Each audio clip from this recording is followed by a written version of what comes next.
Ciao, enchanté, moi c'est Clément Perrin, directeur commercial de Pau Studio Créatif. Salut à tous, moi c'est Tadeo Bossard, directeur de création chez Pau Studio Créatif.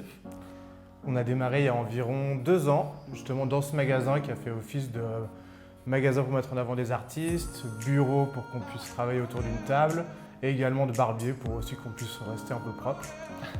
Tadeo et moi, ça fait de nombreuses années qu'on se connaît, ça fait maintenant 3 ans qu'on a bossé sur les premiers logos, les premières esquisses pour notre agence et ça fait maintenant officiellement 2 ans qu'on a lancé notre SARL.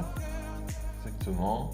On a commencé en faisant des petits projets à gauche à droite avant de se lancer à 100% dans une entreprise. Et aujourd'hui, on voulait vous parler de notre tout premier logo qu'on a fait justement, qui était pour Gay Musée Kebab à Plein Palais.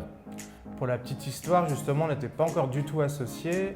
C'était moi qui étais assez actif dans le domaine culturel et de la restauration à Genève. Et justement, sur un coup de bluff, je leur ai dit que je faisais des logos, alors qu'en réalité, c'était Tadeo qui, lui, était encore à Bruxelles, qui, à travers des Skype et des sessions nocturnes, ont bossé à distance.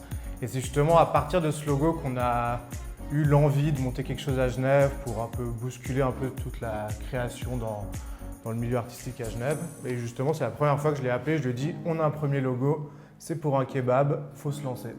Exactement. Aujourd'hui, on a envie de vous parler de notre tout premier logo qu'on a fait.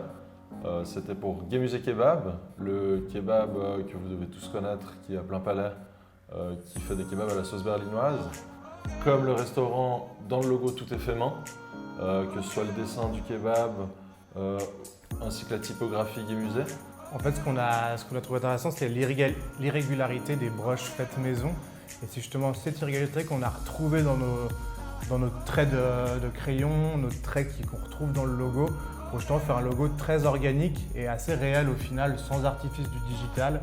Tout comme eux montent à la main, nous on a fait à la main et c'est là qu'on a trouvé intéressant la jonction des deux en fait. Pourquoi le trait noir sur fond blanc ? Je pense que le but premier, c'était vraiment de créer un kebab qui est vrai, qui est sans artifice et justement où on n'a pas besoin d'aller amener de la couleur là où il n'y a pas raison d'être.